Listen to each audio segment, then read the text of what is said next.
La mesa de un café era el punto de reunión. Templábamos los tres en el... Muy buenas tardes, así es, la mesa de un café muchas veces da para muchas cosas, sobre todo para charlas con amigos, amigos que muchas veces invitamos a la radio, amigos que suelen acercarse a la radio y eso nos conmueve y nos gusta a todos porque siempre los amigos son los que traen las cosas que a nosotros nos gustan, que a nosotros nos interesan, como por ejemplo hoy que tengo el placer de recibir a una nueva amiga de la radio, Erika Silva.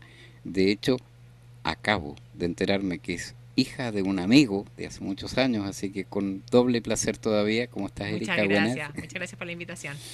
A ti por venir a nuestra radio comunitaria, que es la primera radio comunitaria de San Felipe, desde hace 3 años, pero ya somos 5. Mire, Así que muy bien. la gente se está empoderando, la gente está logrando cosas por sí misma y esa es la parte importante. Erika, recién conversábamos fuera de micrófono con Erika, le digo ya, ¿cómo te presento? Y me dice, mira, no sé, pregúntame, yo te digo, acá nos encontramos con un dilema, yo no soy periodista, Ajá. pero me encanta generar estas conversas, estas charlas así como Ajá. charlas de café entre amigos, así que Erika Silva, el micrófono es tuyo, preséntate Y vamos y conversando. vamos conversando. Claro, bueno, primero muchas gracias. Es siempre un orgullo volver a San Felipe, la tierra de mis padres y la tierra de mi infancia también. Yo estudié aquí en la escuela 62 cuando era Ah, chiquitita, mira en qué el bueno. Jardín Bambi también, el Jardín Penecas. Ya, Yo soy educadora de adultos, soy licenciada en educación de la Universidad Católica, tengo un magíster en gobierno y gerencia pública, me he dedicado a temas de tecnología y desarrollo humano, ya, me he dedicado a...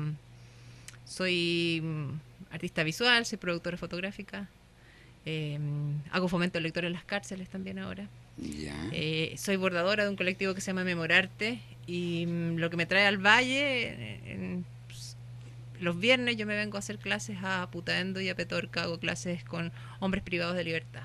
Y lo que yo digo es que yo hago feminismo en clase, ya. feminismo, fomento lector para promover feminismo también dentro de las cárceles.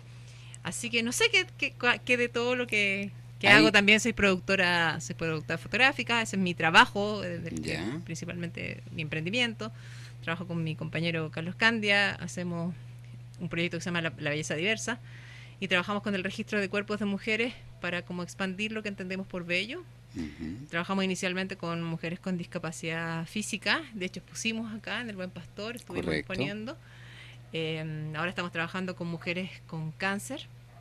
Eh, y ahí hemos ido explorando, de hecho ayer fuimos al Plan Nacional, al lanzamiento del Plan Nacional del Cáncer en La Moneda, estuvimos con las autoridades. Yo no voté por el presidente Piñera, pero sí debo reconocer que el Plan Nacional del Cáncer es una...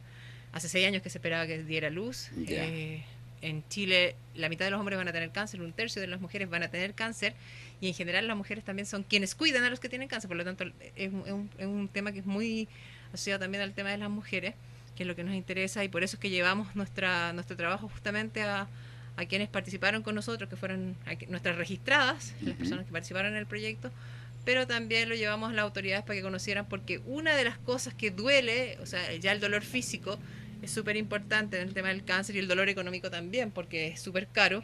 En la medida que haya muchos más centros oncológicos a lo largo de Chile, que van a haber 6 más, que haya muchos más oncólogos también, que es una correcto. de las falencias, 133 oncólogos más se van a contratar, agilizar los procesos de revalidación de los oncólogos extranjeros, porque no van a alcanzar a formarse para el tiempo que viene. Justamente. Hay una previsión que es súper importante, que sí uno agradece la política pública, que es una alegría transversal, esta que no tiene como el botín político ni la Ujú, disputa.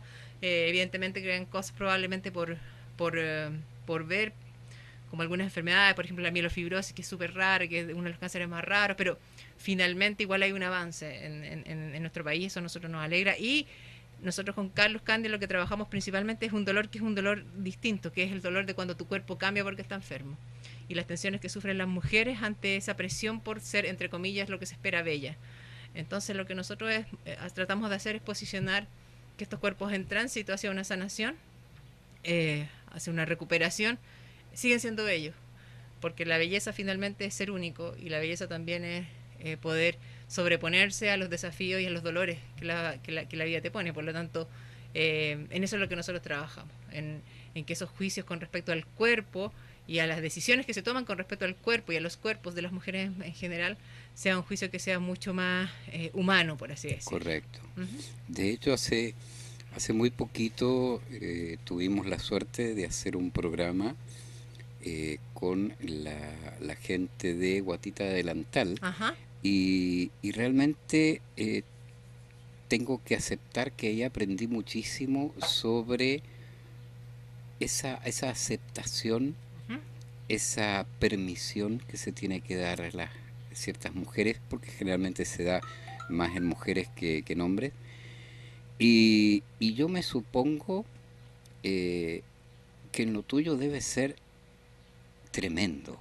Sí, de hecho es muy, o sea, uno piensa que uno aprende mucho, y uno aprende mucho de la vida, aprende mucho de la muerte, aprende mucho del amor, aprende mucho de la relación, de las fricciones, de los dolores, por así decirlo, con respecto a la aceptación del cuerpo, con respecto a a tener esa tensión de tener que responder. O sea, en general la sociedad es bien depredadora con las mujeres. Entonces lo que nosotros veíamos es que si en definitiva, entre comillas, las mujeres normales o que no tienen una dolencia sufren esa tensión, la pregunta de nosotros, que es una pregunta eh, que, que quería ser una construcción teórica también, a partir de la práctica, ¿cuánto más sufren las mujeres que tienen discapacidad física? O sea, que de Correcto, frentón no es que tenga una pierna más larga o más corta, no tiene pierna, o que de correcto. frentón tiene parálisis, o que de frentón no se puede mover. Entonces, empezamos como, porque cuando uno lo que nos pasa, que además, además de nosotros hacer exposiciones, hacemos charlas. De hecho, estamos Ya, invitados la semana que viene a hacer una charla sobre sexualidad a la Universidad de Santiago. Nos invitaron un grupo de mujeres, de estudiantes feministas. Eh, ¿Y por qué era importante esa conversación? Porque finalmente interpela o es exhaustivo en decir, bueno, entonces, ¿qué es lo que tú entiendes por bello? Cuando ves esta foto, ¿qué te pasa? Pucha, que en realidad empezamos a hablar de lo que es cómo se construye la belleza, empezamos a ver que en realidad lo que describimos como bello se parece mucho a los que se parecen a los que son poderosos. sí, Por lo tanto hay una cuestión de clase también, y los poderosos siempre son escasos, por lo tanto nunca vamos a ser bellos como ellos, y esa adicción a ser bellos como ellos es eterna porque nunca se satisface y el mercado se aprovecha de eso. Pero también cómo se construye aquello que es bello es cómo se construye aquello que es justo, a partir de prejuicios. Entonces, y ahí empezamos a ver quiénes merecen y quiénes no merecen, a quiénes nos claro, parece. Yo siempre le digo a los alumnos cuando hacemos una charla, si nosotros vemos a alguien que se parece como a la Kenita Larraín, rubia, alta, tostada, tirada bajo el mapocho, nos parece que se cayó. Pero si la persona que está abajo, y hay que ir a buscarla. Pero si la persona que está abajo es morena, está más bien sucia, es más bien baja y es más bien gordita, es alguien que vive ahí. Entonces, ¿por qué dependiendo del cuerpo que tenga nos parece más razonable que ciertas cosas le pasen? Entonces hay una conversación que para nosotros se vuelve interesante desde el punto de vista biopolítico, por así decirlo. correcto, Carlos y yo somos activistas en derechos humanos, por lo tanto, nuestra vocación es a partir del registro fotográfico incidir en la política pública, no es solo el deleite sobre la belleza o de la belleza de la creación de una foto, de producir una foto, sino de las conversaciones que se pueden abrir a partir de eso. De ahí migramos a lo que tiene que ver con el sufrimiento del cuerpo ya con cáncer, que ya es mucho más grave, así decirlo, porque una persona con discapacidad finalmente igual tiene una vida que, claro, puede tener dolores, pero finalmente su vida va a seguir. En el cáncer incluso tengo la duda si mi vida va a seguir. claro, Por lo tanto, dice, bueno, y que además de eso esté preocupada si se me cayó el pelo o no, y si qué va a pensar porque se me cayó el pelo o no se me cayó el pelo, o si el remedio que estoy tomando me hace engordar o qué sé yo. Son dolores que en el fondo son súper secundarios, pero que son súper importantes para las mujeres también. Porque hay gente que toma decisiones con respecto a ese aspecto, que ya no es si estoy saludable o no para mantenerme en un trabajo saludable o no para estar en algún lugar o qué sé yo. Son otras cosas. claro, Y además lo que viene después del cáncer también, que tiene que ver con el cuerpo de las mujeres también, que afecta mucho su sexualidad. ¿Sí? Entonces, son cosas que a veces las mujeres no saben, que dicen, no sé, pucha, bueno, así como, bueno, en realidad si tengo cáncer de mama, bueno, uno igual con una pechuga menos puede vivir, una prótesis. Bueno, pero también después te va a afectar la vida sexual, porque de hecho los estrógenos se supone que son los que provocan cáncer y la única manera de disminuir la posibilidad es que te disminuyan los estrógenos. Te disminuye los estrógenos, disminuye tu calidad de vida con respecto a la sexualidad, que tienes que aprender a vivir una sexualidad de otra manera. correcto. Y esto es harto complicado que a uno no se lo dicen. Y también es importante que uno lo sepa. Así que eso es lo que hemos hecho, bueno, y justamente en esta lógica de poder incidir y poder visibilizar y abrir estas conversaciones, que creamos además un libro Carlos cambia él sacar las fotos, yo soy la productora, hago que esas fotos en el fondo existan, poder coordinar a la gente, qué sé yo. De hecho, si aquí nosotros buscamos a personas con mielofibrosis, que es una enfermedad que nos llama la atención en particular porque 170 personas solamente tienen mielofibrosis al año en Chile. Ya. Es una enfermedad que crece el vaso de una manera muy abrupta, genera como un abdomen muy grande y además genera una enfermedad de la sangre. De hecho, si hay en San Felipe, que nos den el dato, porque le podemos hacer un registro fotográfico también. ¿Sí? Porque nos interesó esos cuerpos como, porque además son súper extraños, no tienen cobertura GES, entonces, y por lo tanto las personas pobres con enfermedades raras son más pobres todavía, porque además esto obviamente cuando uno es millonario da lo mismo, pero cuando uno es pobre en realidad es mucho más, son mucho más capaces de dolores.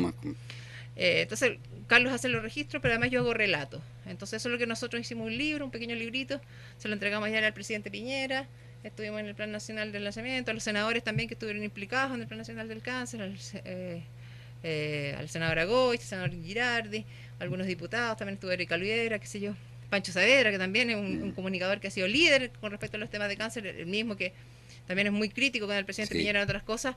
Obviamente se sacó el sombrero ante el Plan Nacional del Cáncer porque es una cuestión que es largamente esperada y que, bueno, en el gobierno de la presidenta no se concretó, pero ahora sí, afortunadamente, eso ya llegó a buen puerto. Así que eso es una de las cosas a la que me dedico.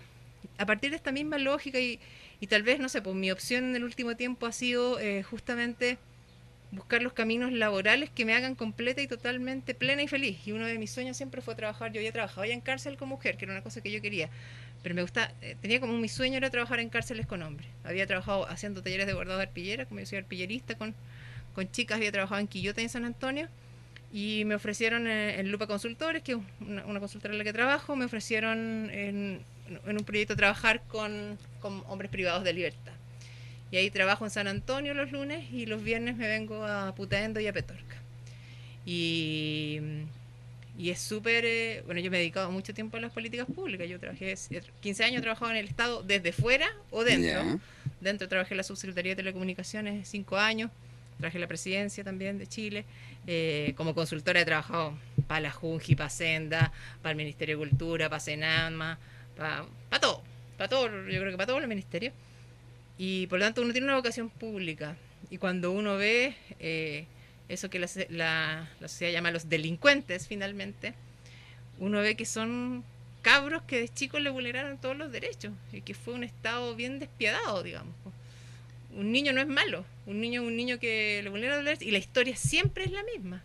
Niños que a los 10 años tenían que decidir entre machetear o robar, padres súper metidos en la droga, donde el Estado no llegó a rehabilitarlos, por lo tanto obviamente una línea continua con ellos, que iban de casa en casa, niños que estaban en el Sename.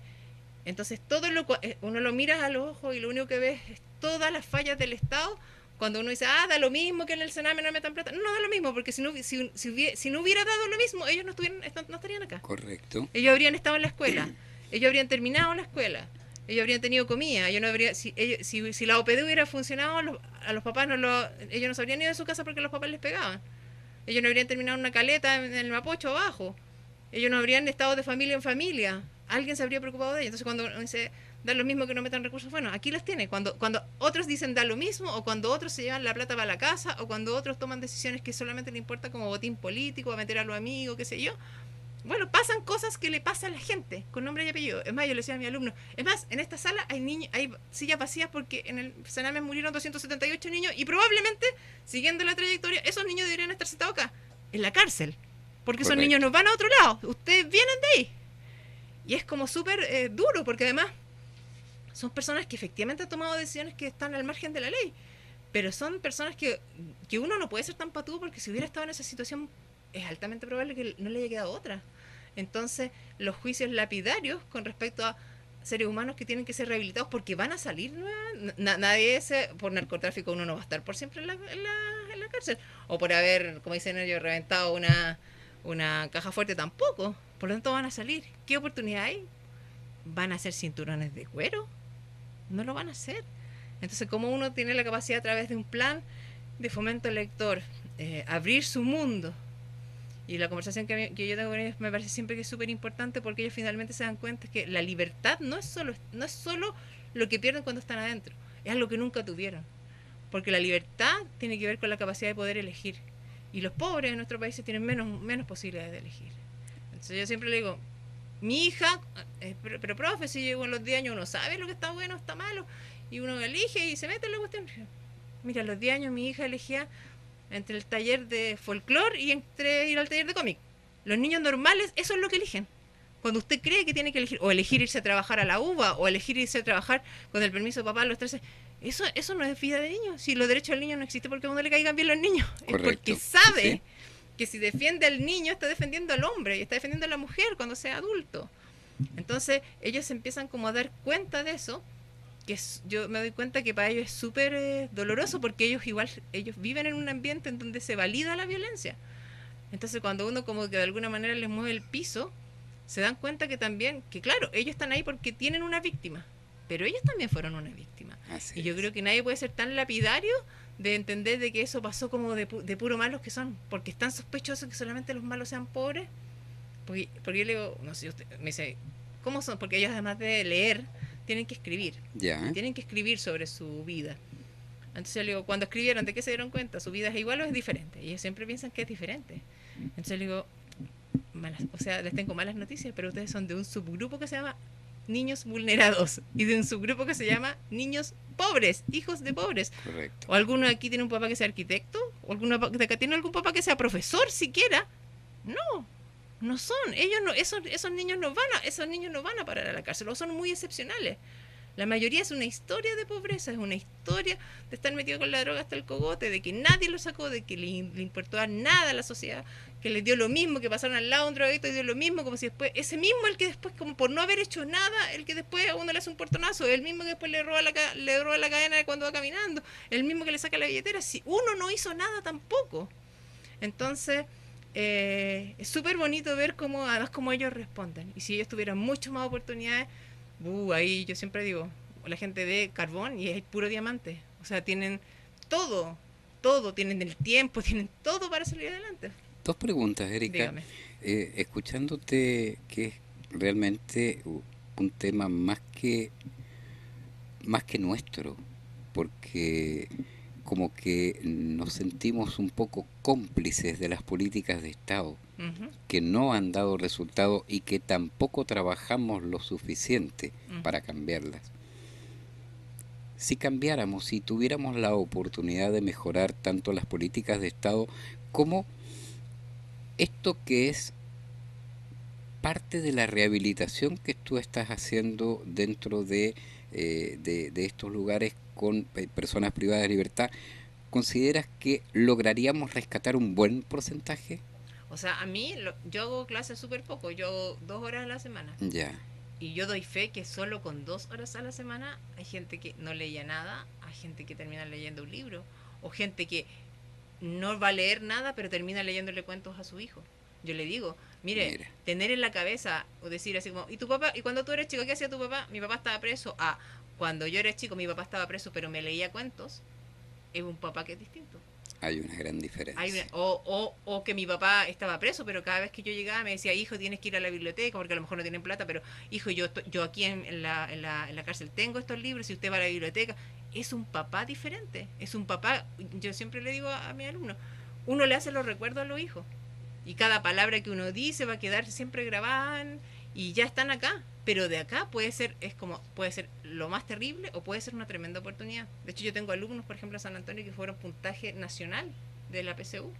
Mira. Entonces, uno dice, es que no puedo creer que sean... Y bueno, por supuesto no pudieron seguir estudiando, pero uno dice, ¿pero cómo? O sea, estas personas tienen mayor capacidad para llegar a estudiar en la universidad que cualquier otro, y sin embargo, si tuvieran una oportunidad, podrían salir adelante.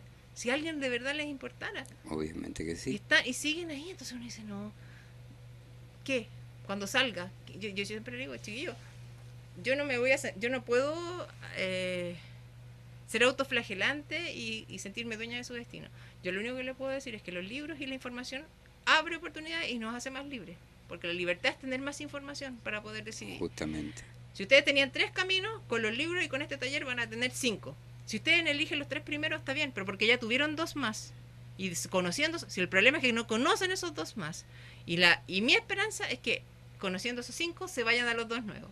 Claro. Entonces ellos dicen, algunos dicen claro que sí, pues, y algunos dicen, y uno sabe que algunos no, que es muy difícil, porque además está todo en contra. O sea, cuando uno dice, ¿Y qué taller tienen acá? Tallado. ¿Usted cree, ¿y usted cree que alguien, no sé, porque se dedica al narcotráfico, va a tallar y va a vivir del tallado? No va a vivir del tallado. Y hay algunos que son muy pobres que en realidad lo que necesitan... Digo, ¿por cuánto dejaría usted la delincuencia? ¿Por cuánto dejaría de trabajar, como dicen ellos, en lo que hace? Uno piensa así como, 2.000. O sea, por 500.000 pesos. Por 500, dije, profe, si yo ganara 500.000 pesos, ¿usted cree que yo estaría arriesgando a estarle? Y 500.000 pesos no es tanta plata. O sea, No, en un preso se gasta 700.000 pesos al mes. sí, definitivamente. Entonces dice, oye, si él ganara eso y su esposa ganara 250 más, ya tienen 750, ya con 750 de más, no se van a arriesgar. Y también eso de que, no sé, pues cabros que tienen, no sé, 33 años y han estado 15 privados de libertad, desde chicos en el Sename, por causas pormenores, no sé. Dije, yo le digo, la vida es una sola. Y o sea, que usted, y algunos, y lo otro también, que también es una dimensión súper importante del feminismo. Esta cosa de que ellos son los proveedores y que incluso, entre comillas, parte de eso de ser proveedor y que a los hijos no les falte nada como ellos cuando eran súper pobres. Y digo, no le faltará nada, pero le falta el papá, po. O sea, claro, tendrán el PlayStation nuevo porque dejaron plata afuera, Claro. compraron. ¿Y qué saca si está 20 años usted acá? Entonces los más viejos, los que tienen, le dicen a los más jóvenes, sí, al final tu hijo te lo van a sacar en cara, a mí me lo sacan en cara. Claro, tuvieron cosas y uno trata de compensar la miseria que uno tuvo para que no la pasen, pero esa miseria a costa de que nunca vaya a ir a las graduaciones, nunca están cuando están enfermos, nunca, no hay ningún recuerdo tuyo en la casa, los recuerdos tuyos son de que ellos vengan acá, esta cuestión que horrenda, horrible, porque las cárceles en general no son muy bonitas. Entonces, ¿qué es?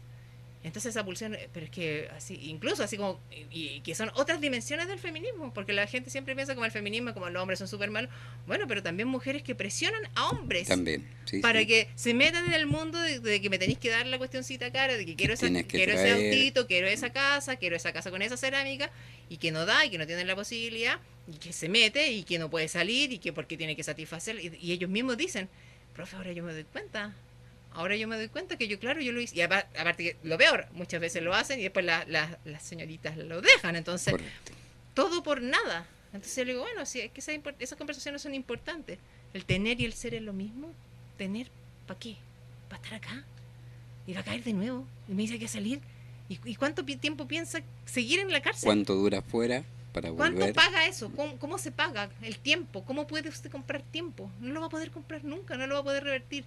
Y eso yo creo que esas conversaciones, alumbradas por algunas buenas lecturas, leemos a Henley, leemos a Bukowski también, que son autores que tuvieron una vida dura, van de alguna manera abriendo conversaciones y que ellos, yo me doy cuenta que se le expanden como las posibilidades.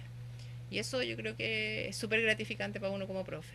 Yo creo que sí. ¿Algún caso que puedas traer a la mesa que te haya impactado o que hayas notado algo trascendental, importante, que te haya llegado, que te haya golpeado? Uh-huh. Yo en Putaendo tengo dos, bueno, yo soy del mundo feminista, de hecho, Memorarte es un colectivo de bordadoras súper comprometido con el mundo feminista, hicimos clases en todas las tomas feministas en las universidades, somos súper metidas en ese tema. Y a mí me tocaron alumnos femicidas. Entonces uno llega, pero yo en eso soy súper educadora. Para mí un alumno es un alumno. Para mí no hay pasado. De hecho yo no le pido a mis alumnos que me cuenten. El que me cuenta, pero no tiene ninguna obligación de contarme. Y cuando yo llegué, me acuerdo Putaendo, dos alumnos me dijeron, profe, no, si ya vamos a estar en y vamos a trabajar en esto, yo quiero que usted sepa que yo hice tal y tal cosa. Y de hecho uno de mis alumnos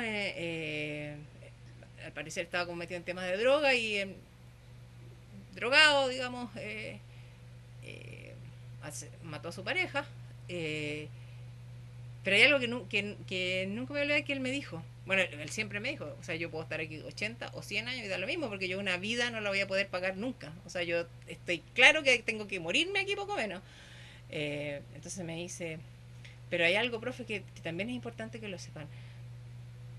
Al sistema judicial no le importa a las personas. Y lo digo a costa mía, porque yo fui una persona que quizás si se hubieran preocupado de mi mujer, o sea, él hablaba, o sea, él lo decía cuando salía perjudicado él, no lo Correcto. decía, yo no vivía con mi pareja iba a verme, y nos llevábamos mal y peleábamos. Y de hecho me denunciaron a mí no sé qué. Entonces a mí me pusieron orden de alejamiento. Pero me dice, ¿cómo será de torpe el sistema judicial que me puso a mi orden de alejamiento? Pero yo nunca iba a la casa de ella. El que iba a la casa, ella iba a mi casa. Entonces, si el sistema judicial de verdad hubiera querido proteger a esa mujer, habría preguntado mucho más, pero en realidad no importa, porque yo nunca fui a su casa, Claro. nunca me moví. Entonces, es como, dictaban cosas y, bueno, ya, acepto el no ir nunca más a su casa, si nunca he ido a su casa. Entonces, ¿cómo va a poner una medida precautoria que es tan absurda? Ahí lo que necesitaban era psicólogo, ahí lo que necesitaban era terapia de pareja, ahí lo que necesitaban eran otras cosas. Pero eso es como si fuera de lo mismo, porque no es como una causa probablemente, no sé. Entonces, bueno, y otras cosas también, porque alumnos también súper lindos, no sé, en San Antonio, eh, alumnos que le leen cuentos que no leían, pero dicen, profe, usted tiene razón, así que yo le empecé a leer a mis cuentos a mi hijo, usted me puede conseguir cuentos, yo le llevo cuentos, y él se los lee a su Mira. hijo, y me dice justo el cuento que yo necesitaba, porque mi hijo no podía dormir, así que yo ahora le leo ese cuento, y ya no tiene miedo de noche. Eh, Alumnos también que empezaron a escribir cartas, alumnos que nunca le habían contado como a nadie con respecto a su infancia. Uno piensa como la gente está presa, puta, está por años, de partida se conocen todos. No es verdad. Ellos están súper separados. Eh, y la cárcel es ruda. O sea, es un sistema de violencia donde prevalece la violencia porque los recursos son escasos, los espacios son escasos, hay hacinamiento. No es solo estar privado de libertad, también estar privado de dignidad. Y en Se eso sigue hay... dando, disculpa Erika, se sigue Sí, dando el caso de la supervivencia el más fuerte dentro de las cárceles en Chile. sí, sí, ¿Sí? sí. Y del que tiene más plata también. Ya. O sea, eso es así, o sea, como en todas partes. Ujú. De hecho, hay como, no sé, sistemas de pasar a mejores cárceles, que donde incluso hay como dudas de cómo se llegan a... Los procedimientos no son conocidos, los privados de libertad no conocen como las leyes que lo rigen, ni las reglas ni las normas no se las entregan nunca, si no se las entrega el abogado, no están pegadas en ninguna parte. Y uno puede decir, ay, pero ¿cómo si están privados de libertad? Bueno, no sé, pero yo voy a un consultorio y veo los derechos del paciente. Porque uno no podría entrar a una cárcel y conocer los derechos del privado de libertad. O sea, Correcto. son cosas que, además, las convenciones internacionales con respecto al tema, a las personas privadas de libertad así lo dicen, el Instituto Nacional de Derechos Humanos así lo hacen, pero hay cárceles, por ejemplo, la de San Antonio, yo nunca he entrado al lugar donde están los presos. Ellos me dicen, profe, pero si ni siquiera entran los trabajadores sociales, hay un límite en donde de aquí para acá no entra nadie. Uno no puede saber lo que pasa adentro. Correcto. Entonces, y ahí muere gente, muere así de repente todos muertos, una semana. ¿Por qué? Nadie sabe. Silencio, ¿sí? Silencio sepulcral, porque miles de razones que podrían llegar a suceder ahí. Entonces, son pobres, ¿a qué le importa? Seguramente la familia ni siquiera va a saber. Y además esta cosa como, bueno, es como que es la ley de la cana y uno puede morirse. O sea, está dentro de lo... Pero averiguar, investigar, como haría alguien como, no sé, que no está en esa situación, no están así. Entonces, eh, eh, es difícil, pero yo creo que hay una gran... O sea, por lo menos para mí es como es como lo más lindo que uno puede hacer, porque es como en el lugar donde más se necesita. Y aparte que son, a mí me tocan muchos niños que son jóvenes, Ya. de la edad de mi hija. Yo tengo una hija de 22 años, 23 años, que uno los ve en el fondo con toda una vida por delante, con toda una vida. Y a mí lo que más me duele es que son hijos de la democracia. Porque uno es tan fácil cuando uno dice, no, es que la dictadura, no sé qué. No, son hijos de la democracia. O sea, son cuando todos estábamos contentos, cuando todos Mm. estábamos, incluía yo, cuando todos estábamos defendiendo esto que iba tan bien. Eso generaba, había lugares en donde alguien nos tomó buenas decisiones y pasó esto. Entonces yo digo, es que es súper injusto porque si esto, aquí no, yo no debería tener dos alumnos, yo debería tener dos. Dos porque ya, dos porque por A, B o C razones no están asociadas a su infancia dura, ya. Pero no debería tener los demás, o sea, además uno puede decir, aquí falló esto, cuando usted tenía 7 años falló esto, cuando usted tenía 7 años falló OPD, cuando usted tenía 11 años falló programa Puente, cuando usted falló Quiero mi barrio, cuando usted fallaron carabineros, cuando usted o sea, saber exactamente hacer la trazabilidad, dónde están las fallas y el desacopre, como se llama técnicamente en el Ya. Estado, aquello que no funcionó y que debió haber funcionado para que ese ser humano no estuviera privado de libertad. Entonces, eso es como una tremenda lección. O sea, cualquiera yo creo que cuando va y tiene como al menos un poco de humanidad y tiene la capacidad de escuchar. Y además, a mí lo que más me conmueve, hoy día hablaba con una amiga, que uno siempre dice como metafóricamente que a uno le duele el alma. Pero cuando yo lo escucho a mí de verdad, yo caché que el alma dolía. Porque es como... porque uno no hizo más. Yo igual he sido súper deslenguada. Yo soy militante socialista y me da lo mismo. Y se denuncia a la Contraloría. Fui a los tribunales de ética interno y nunca nada pasó. Y así siendo súper, no habiendo sido una persona que se congració nunca con el poder, que nunca a costa de cualquier cosa quiso mantener el puesto, que me daba lo mismo si me fueran a echar, que me dio lo mismo si tenía que renunciar, que nunca vi en el Estado una posibilidad de hacerme rica. Igual pienso que podría haber hecho más. Igual pienso que no me debería que uno debería haber dejado la cagada, porque en el fondo es personas que están en ese lugar que es muchas veces indigno, que son años de esas personas y que van a salir y que no hay ninguna posibilidad, o las posibilidades de que se rehabiliten son súper bajas porque no tienen oportunidades, que la única puerta que se abrió fue una celda. Entonces, y que además lo entienden como que la vida es así. Yo creo que lo que más le duele a uno eso, es como, profe, pero si es como, si Es uno, como es. si el papá a uno le saca la cresta, uno se da de la casa. Es que el papá no le tiene que sacar la cresta. Es que si uno no se puede ir a la calle. Pero ¿qué tiene, profe? Si como todos, como una vida tan compartida, son relaciones tan compartidas, tan que tienen tantos elementos en común, ellos dicen, es así. Es que yo digo, es que no es así. No, entonces, por ejemplo, teníamos que hacer una actividad. Una de las actividades es el lugar donde quiero volver. Entonces un alumno me dice, bueno, yo en realidad quiero volver a mi barrio, en Cerro Navia, a ver a mi amigo. Bueno, pero en realidad yo sé que en mi cuadra están casi todos presos. O sea, todos mis amigos están presos. Entonces yo le digo, ¿sabe qué? Yo vivo en un barrio en donde en mi cuadra no hay nadie preso. Y a la otra cuadra tampoco hay nadie preso. Y a la otra cuadra tampoco hay nadie está preso. Yo lo único que le quiero decir es que hay barrios enteros en donde nadie está preso. En general, la gente donde está preso vive en los mismos lugares. Y por eso para usted es tan normal y común. Correcto. Pero la pregunta es, ¿usted necesariamente quiere volver que su hijo viva en un lugar donde probablemente vaya a estar preso después? Y como que se quedan pensando, así como, ¿verdad? O sea, no necesariamente es ahí, no necesariamente es eso, no necesariamente que esto sea habitual, es que sea normal. Y eso ahí como que cuando se quiebran, hombres rudos, hombres que están tajeados, hombres que están llenos de tatuajes, que uno los ve y que los ve así como, yo me acuerdo cuando la primera vez que empezamos a hablar como que lo quiere hacer libre, que un alumno diga, profe, entonces antes de estar preso tampoco éramos libres. No, tampoco era libre. Profe, es que usted tiene razón, porque si uno no tiene oportunidades no es ser.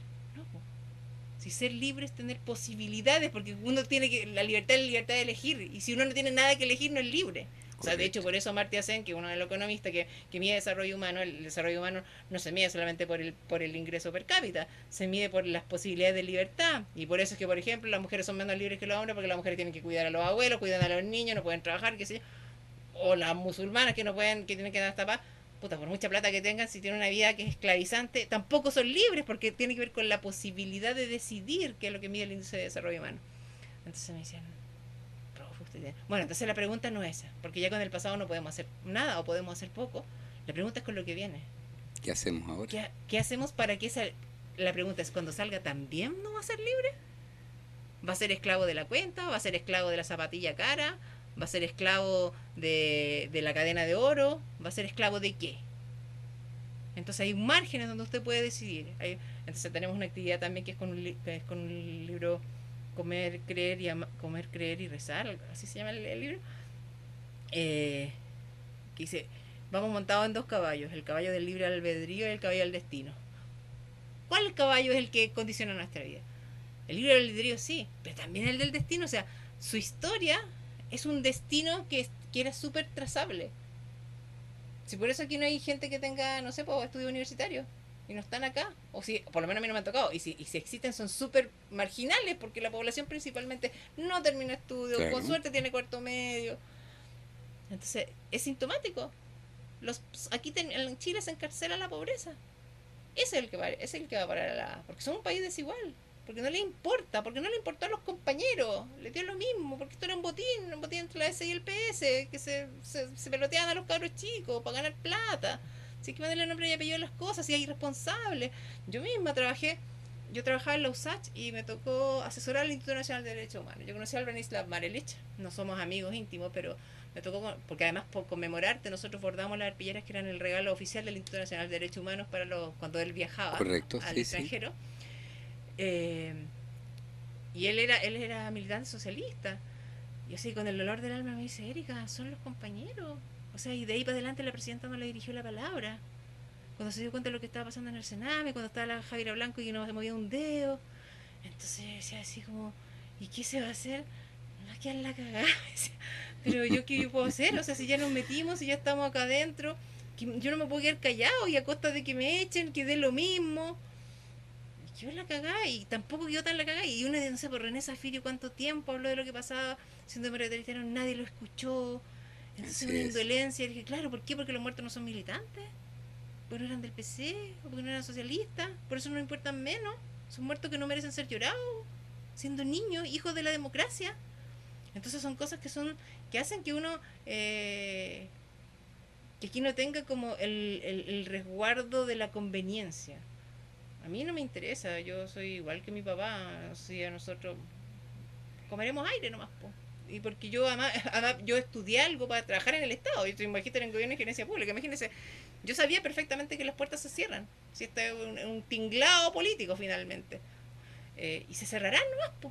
O sea, aquí uno va a decir que la gente es buena cuando es mala, que la gente no le dio lo mismo si uno sabe que le dio lo mismo, uno no puede, o sea, hay una cosa que no sé, porque que a uno lo supera. Y en eso yo creo que de alguna manera poder trabajar en la cárcel, de alguna manera uno le permite, de alguna manera expiar culpas, de alguna manera decir, pucha, por lo menos yo me saco la cresta, si ir a Patorca es, o sea, si yo voy a Putaendo. Si yo no tomo la micro a las 11, igual que Cenicienta, tengo que salir corriendo, a las 11 tengo que estar tomando la micro, si no tomo la micro a las 11 yo no llego a Petorca. Correcto. Pero tengo que hacer las dos, porque es una micro que pasa. Si me voy por fuera me demoro 4 horas y si me voy por dentro me demoro 2. Y es súper sacrificado, pero el sacrificio es como lo mínimo que uno puede hacer. O sea, lo mínimo. Yo ni siquiera gano plata. O sea, ni siquiera para mí es como, voy a vivir de esto, ni siquiera es eso. Pero yo creo que uno tiene que de alguna manera compensar el no haber sido a lo mejor mucho más confrontacional. Uno tiene una responsabilidad. Y haberse como alegrado de eso que nos mostraban como logros y de haber depositado la confianza en la clase dirigente sin constatar efectivamente lo que estaba pasando, yo creo que también es una responsabilidad. Yo creo que en la izquierda también hay pactos de silencio. Yo nunca fui muy silenciosa. Mi familia, no, me he caracterizado siempre con mi papá de ser muy deslenguado. De decir las cuestiones nomás. Por eso nunca hemos tenido por eso yo no llegué a ningún puesto por el Partido Socialista, nunca me pescó para llegar a ningún lado y yo sabía lo que uno hacía, digamos. Eh, pero uno tiene la tranquilidad ética de, de decir uno está y es un sacrificio, pero un sacrificio que es un deber. O sea, no es como mis alumnos son súper agradecidos.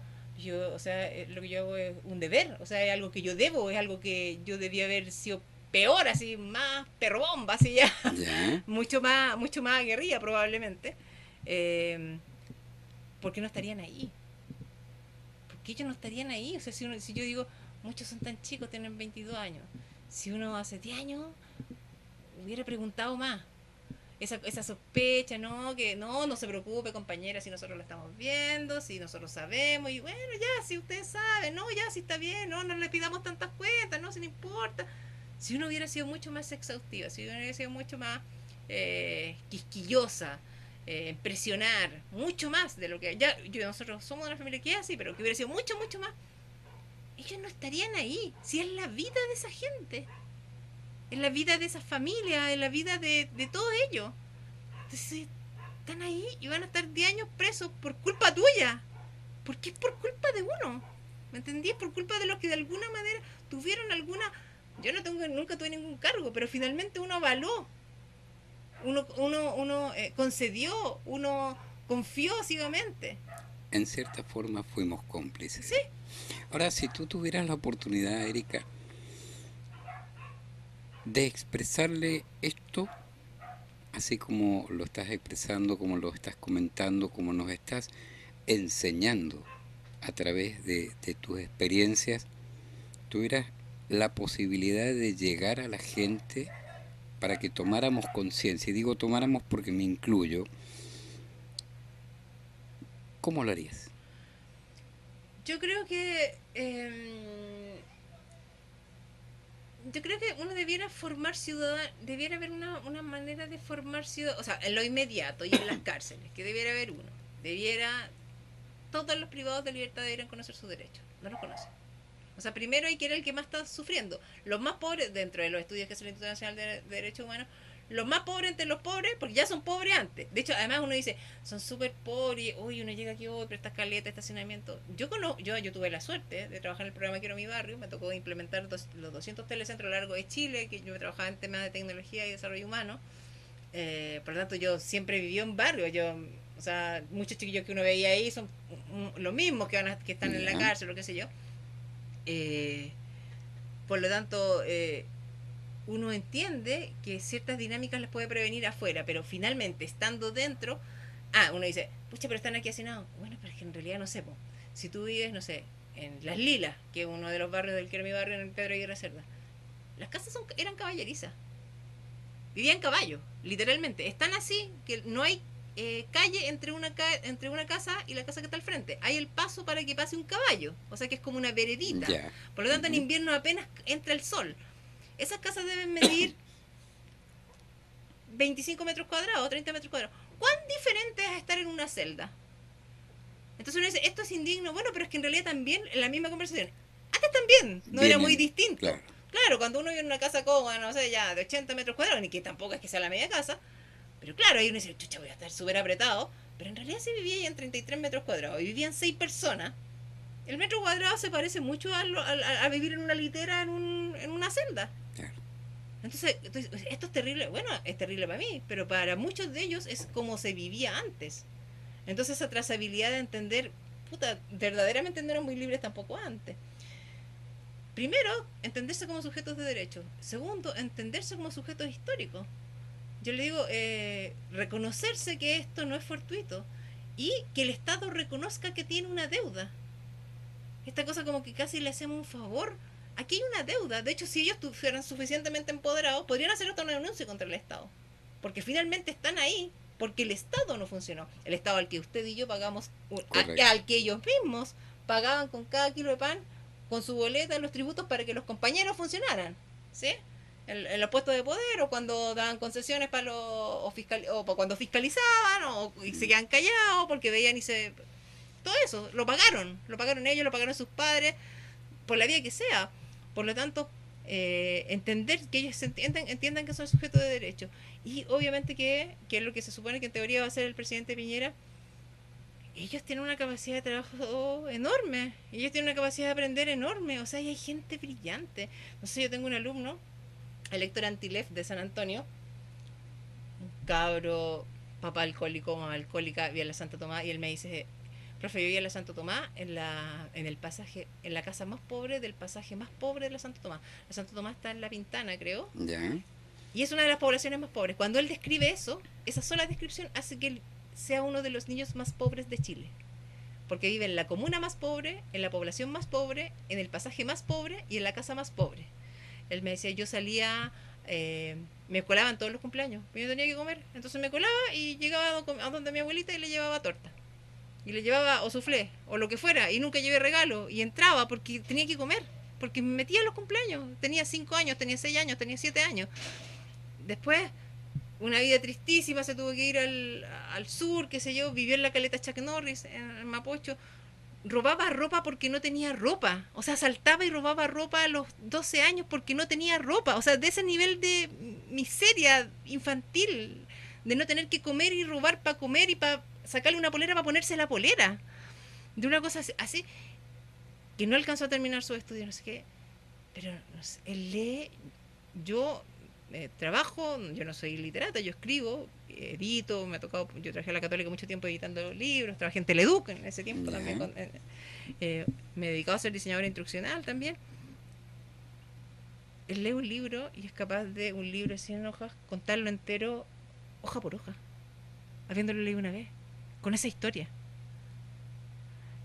Se lee el libro de Malala, capaz de contarlo entero. Ahora estaba leyendo Balmaceda.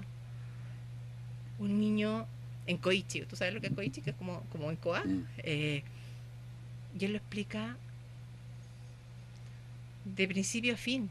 Y se leyó el libro de la muerte de los presos en San Miguel. Ya. Se lee un libro a la semana. Entonces digo, y yo lo miro y le digo, o sea, tú tienes que ser profesor de literatura, o tú tienes que, o sea, tienes que salir de acá y tú no puedes no ser eso, y tú no puedes, es que yo lo miro y digo, o sea, ni colegas míos, po. O sea, ni colegas ni amigos periodistas son capaces de hacer eso. Y está ahí, con toda esa historia atrás. La pregunta es, ¿a quién realmente le importa? Una de las cosas que a mí más me duele de mis alumnos es que me dicen, profe, en nosotros en literatura, que finalmente es algo que no es conducente a nada en particular, sino solamente expandir la mente. Profe, lo que nos gusta de su curso es que nosotros con usted podemos decir la verdad y no lo que nos conviene. Porque cuando viene un trabajo social uno no le puede decir que está mal. No. Uno le tiene que decir que está bien. Si viene el psicólogo no le va a decir que está todo cagado. No, está súper bien, está a punto de salir, está súper optimista. Pero aquí sí podemos decir si estamos tristes, aquí sí podemos decir lo que nos pasa, lo que sentimos, aquí sí podemos decir que estamos frustrados, aquí sí podemos decir que creemos que las cosas nos van a resultar, aquí sí podemos decir porque hablamos entre todos, porque generamos un lazo de confianza. De hecho, ellos también me preguntan a mí, porque yo les digo, si vamos a hablar de nuestras vidas, ustedes también tienen el derecho a preguntarme a mí. Yo nunca soy invasiva. Digo, si usted abre una puerta, yo paso. Si abre una ventana, yo miro. Pero si usted no quiere abrir esa puerta, no se abre. Y no se habla de ese tema. Y son chicos que en general al principio son muy rudos y son muy cerrados. Ya. Pero después son muy dulces, son muy niños, son muy cariñosos, son muy respetuosos también. Y eso a mí Son muy personas. Pero además son personas que atrás de eso se han tenido que hacer duros.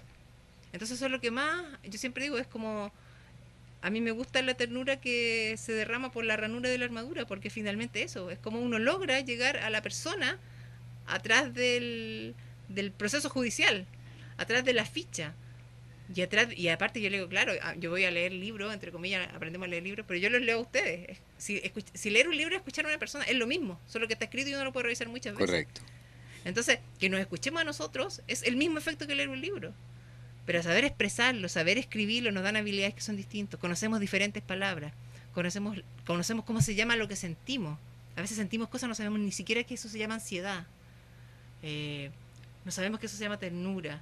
No sabemos que hay clasificaciones de amor, que no solo es el amor de una pareja, que yo puedo tener una amiga, que yo puedo tener, y decir, ay, eso es diferente, y eso lo vemos como a veces no podemos preguntarle a tantas personas, lo podemos encontrar en los libros.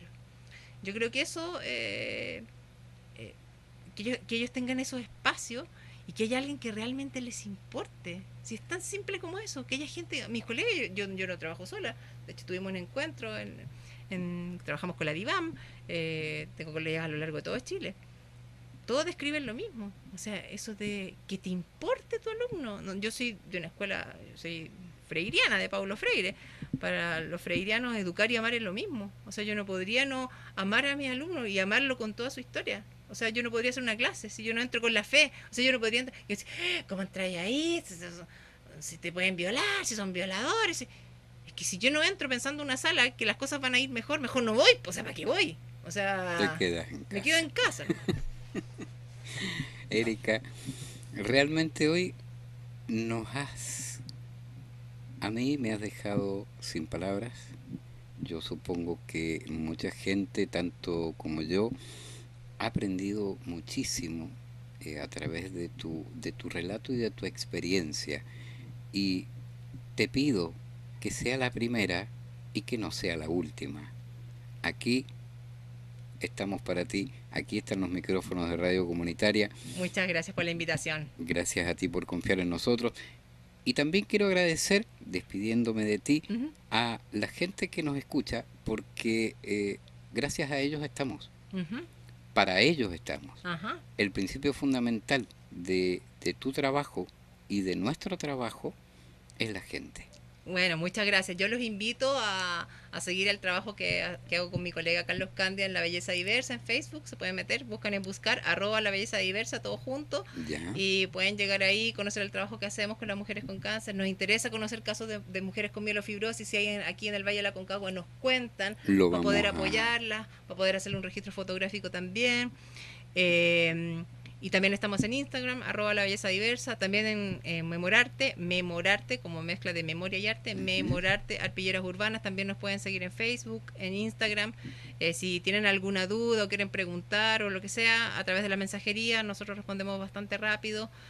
También a mí me pueden buscar en Facebook como Erika Silva Urbano, por Messenger si necesitan comunicarse conmigo o tiene alguna idea de repente que podamos hacer. Nosotros siempre estamos súper abiertos a evaluar proyectos en conjunto que tengan que ver justamente con esto, con la alegría de tener un trabajo que pueda ayudar a otros y buscar los mecanismos que ese trabajo, aunque sea un granito de arena, a mientras más personas, que es lo que hacemos con Carlos Candia, mientras a más personas ese trabajo que hacemos pueda ayudar, nosotros felices podemos de colaborar.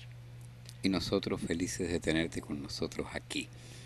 Muchas Y gracias. doy fe de que contestan más que rápido, porque yo la contacté por una red social, así que, y fue el mismo día que inmediatamente nos pusimos en comunicación y empezamos a coordinar, y Erika me dijo, voy, y aquí está. Muchas gracias por Agradecido la a ti invitación. y agradecido a la gente, y los dejamos con más música y nos estamos escuchando dentro de muy poquito rato más, gente amiga.